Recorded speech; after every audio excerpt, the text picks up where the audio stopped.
할렐루야. 또 이 시간에 하나님 말씀 시편 3편의 말씀을 함께 보겠습니다. 시편 3편의 말씀입니다.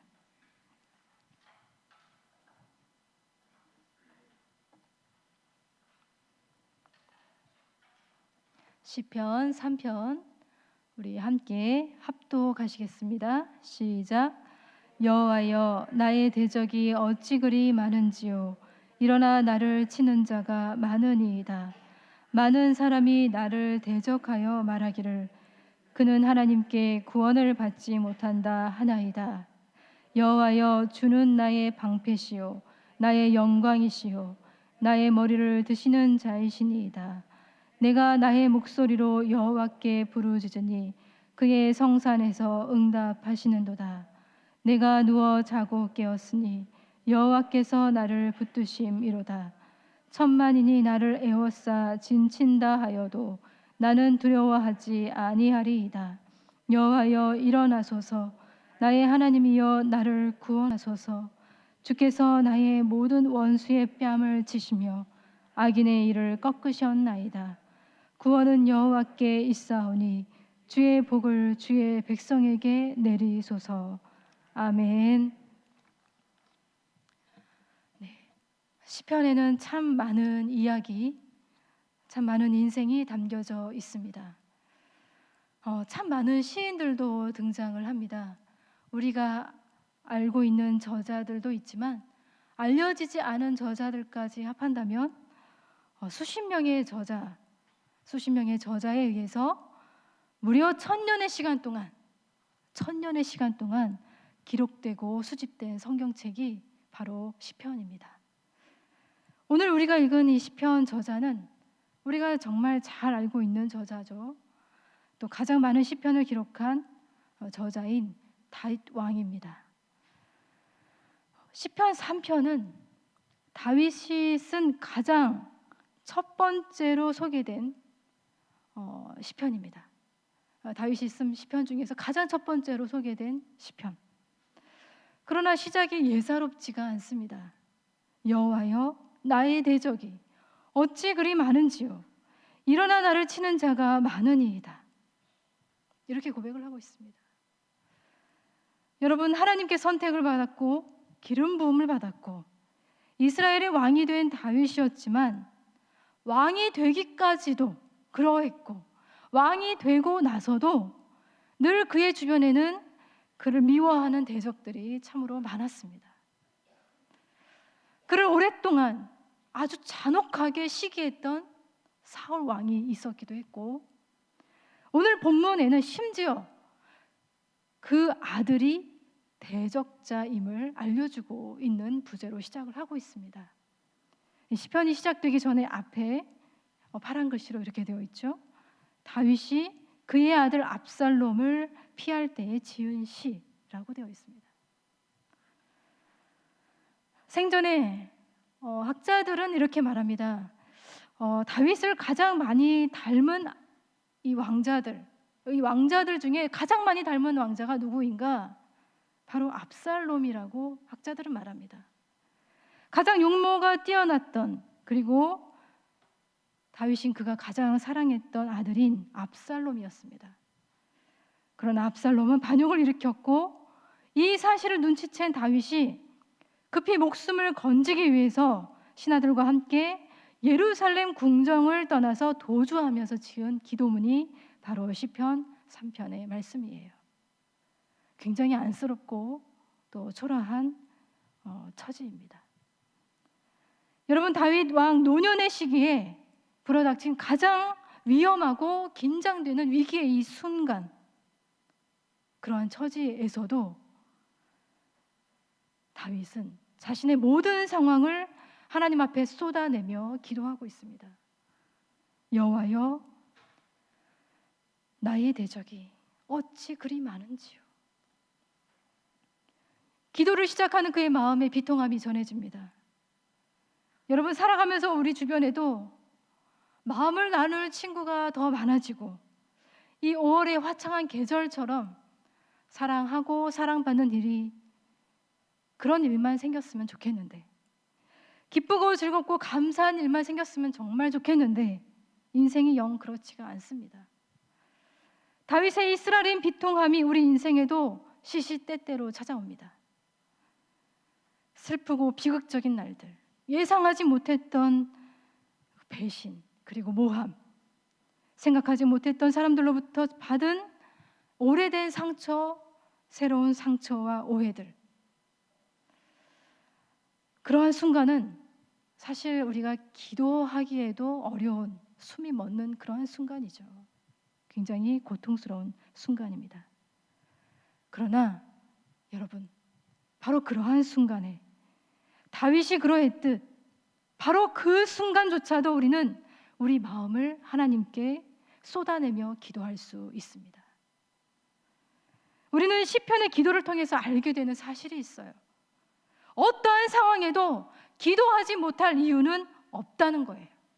한번 저를 따라해 보시겠어요? 어떠한 순간에도 기도하지 못할 이유는 없습니다. 어떠한 순간에도 기도하지 못할 이유는 없습니다.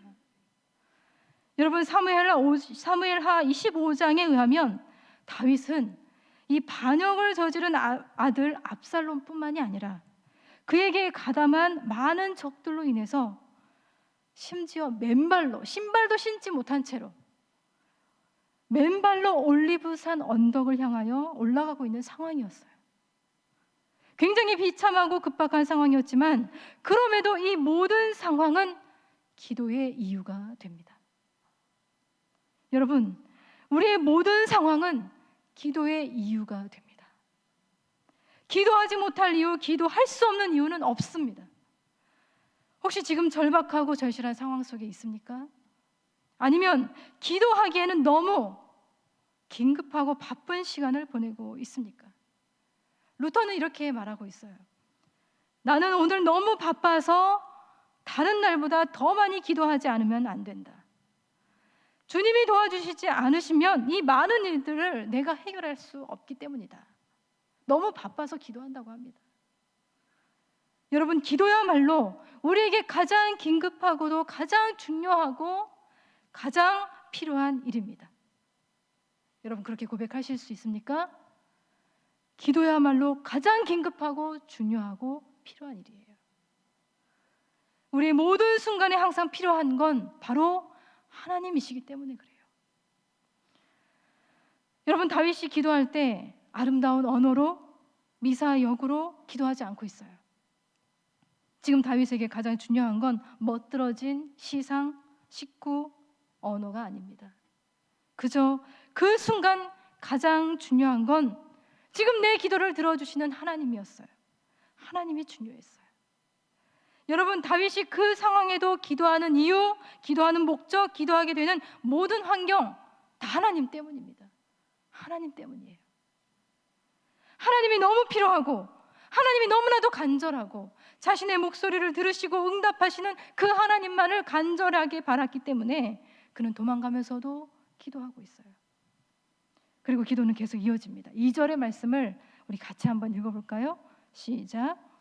많은 사람이 나를 대적하여 말하기를 그는 하나님께 구원을 받지 못한다 하나이다. 아멘. 그는 하나님께 구원을 받지 못한다. 여러분, 대적들은 다윗에게 가장 중요한 분이 누구인지 알았어요. 하나님이었다는 걸 알고 있었죠. 어떤 말이 다윗을 고통스럽게 하고 다윗을 가장 절망하게 하고 또 가장 희망하지 못하게 하는지를 알고 있는 자들이었습니다. 너에게는 하나님의 도움이 없다. 여러분, 이 말은 너는 하나님께 도움을 청할 자격이 없다. 그런 모욕적인 언사로 느껴집니다. 하나님은 누구든 도우실 수 있지만 그 도움을 받을 자격이 너에게는 없다. 그런 말이에요. 하나님의 사랑과 돌보심으로부터 너는 제외되었다. 굉장히 칼과 같은 말입니다. 이 말이 우리 마음속에 들어오면 우리 영혼의 심장을 도려낼 것 같아요. 그러나 이 말을 자세히 보십시오. 단순히 기도자 다윗만을 공격하는 말이 아니에요. 하나님에 대한 공격도 깔려 있음을 우리는 알게 됩니다. 하나님은 이 어려운 상황에서 너에게 아무런 도움이 되지 않는다. 그런 의미도 가지고 있습니다. 하나님도 소용이 없다는 하나님을 향한 조롱의 의미도 포함되어 있어요. 하나님도 공격하고 기도자도 공격하는 말이에요. 한마디로 말해서 하나님은 너에게 도움이 안 되고 너를 도와줄 마음도 없으신 분이시다. 기도자와 하나님 사이를 갈라놓고 있습니다. 그러나 여러분, 하나님의 이름을 계속해서 들먹거리고 있지만 정말 이러한 자들이 정말 하나님을 잘 알고 잘 섬기는 자들일까요? 그렇지 않겠죠. 그들은 오히려 하나님을 믿지 않는 자들이에요.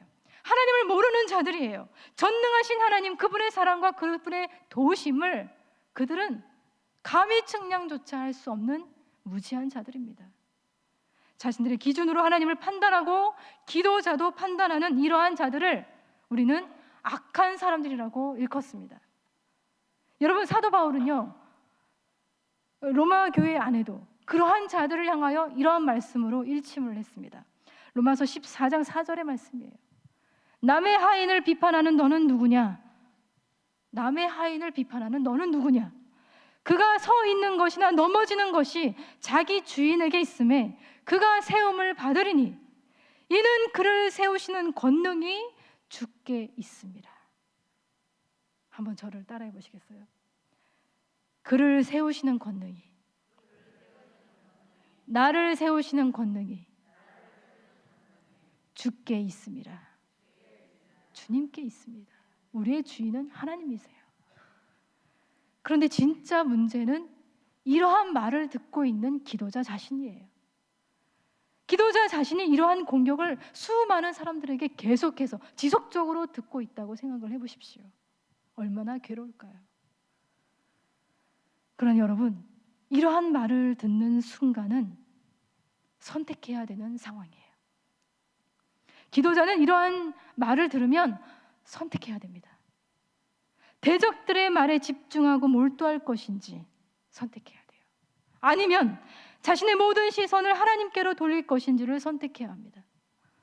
대적들의 말대로 절망할 것인지 아니면 하나님을 향한 희망을 포기하지 않을 것인지를 선택해야 돼요. 여러분은 어떤 선택을 하실 것입니까? 이러한 상황을 포착한 다윗의 이야기가 사무엘하 16장에 전개되고 있습니다. 예루살렘 궁전에서 초라한 행색으로 도망 나온 이 다윗이 바후림이라고 하는 마을에 가까이 이르렀을 때 이 사울의 친족 중에 한 사람인 게라의 아들 시므이가 나타나서 다윗에게 온갖 저주, 온갖 모욕을 퍼붓고 있는 모습이 보도가 되고 있습니다. 16절 7절 이하에 이렇게 말하고 있어요. 다윗을 향해서 시므이가 하는 말이에요. 피를 흘린 자여, 사악한 자여, 가거라 가거라. 사울의 족속의 모든 피를 여호와께서 내게로 돌리셨도다. 그를 이어서 내가 왕이 되었으나 여호와께서 나라를 내 아들 압살롬의 손에 넘기셨도다. 보라, 너는 피를 흘린 자이므로 화를 자초하였느니라. 이렇게 저주를 퍼부었습니다. 여러분, 다윗은 이러한 저주를 퍼붓는 이 시므이를 당장이라도 용사의 손에 맡겨서 죽일 수 있는 힘이 있었습니다.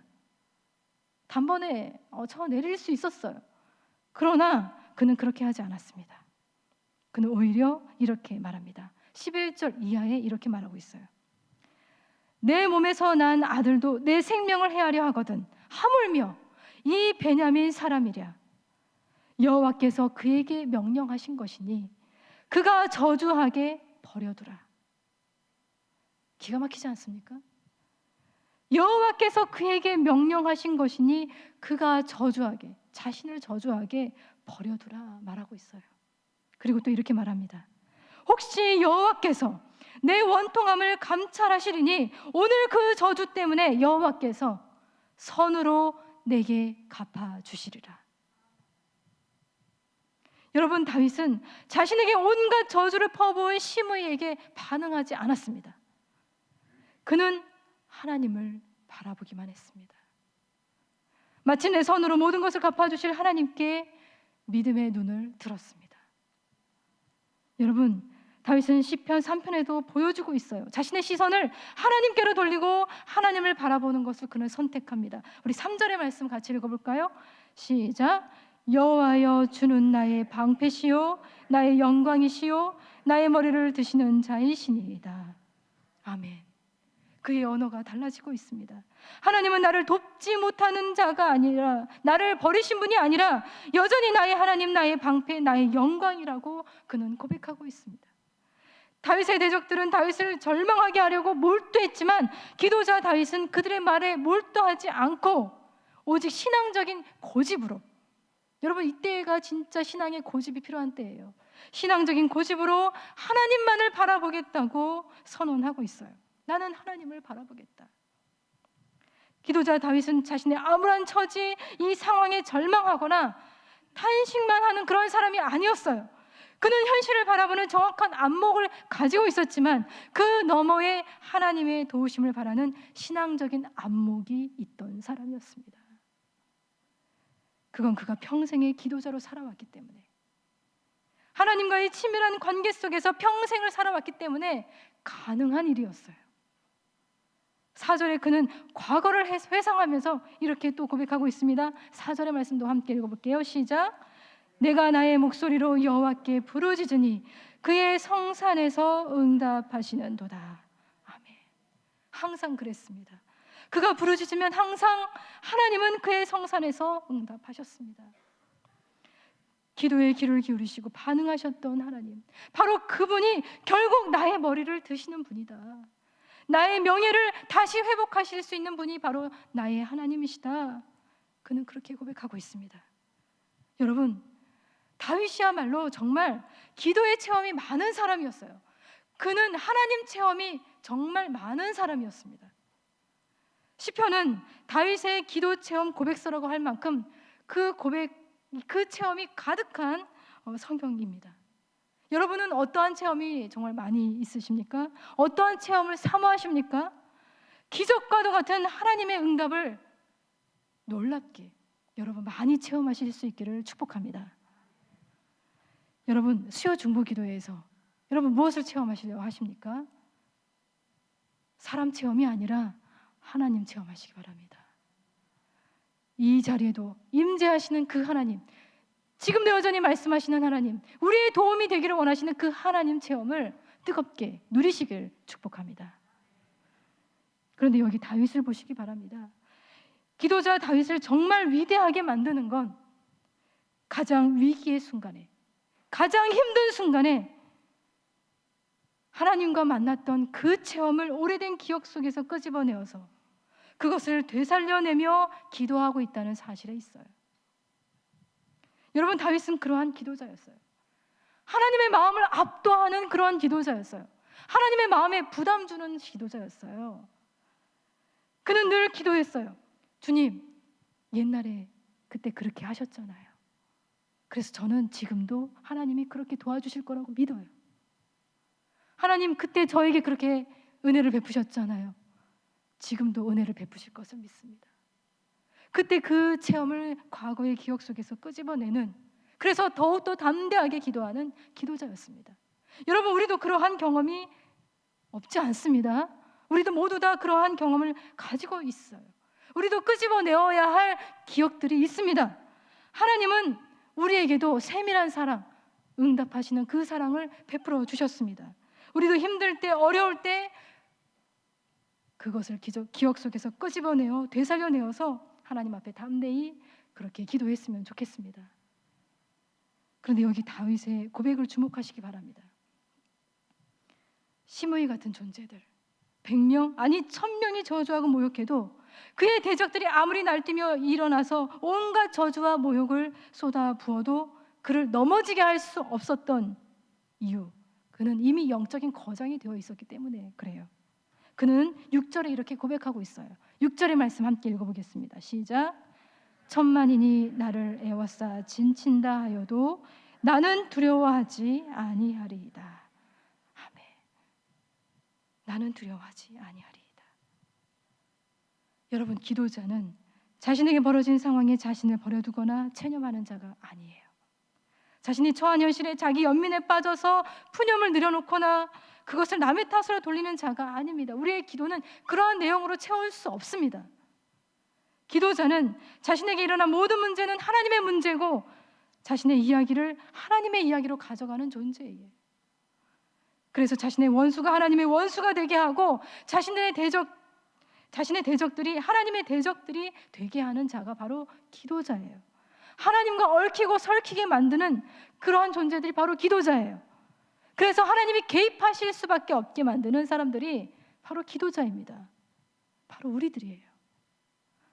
여러분, 다윗도 자신에게 벌어진 이 모든 어려움을 자신의 손으로 직접 갚지 않고 있어요. 그저 하나님께 맡기고 하나님께서 개입하고 처리해 주시기를 바라고 기도하고 있어요. 7절의 말씀 같이 읽어보겠습니다. 시작.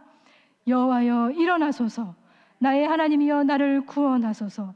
주께서 나의 모든 원수의 뺨을 치시며 악인의 일을 꺾으셨나이다. 아멘.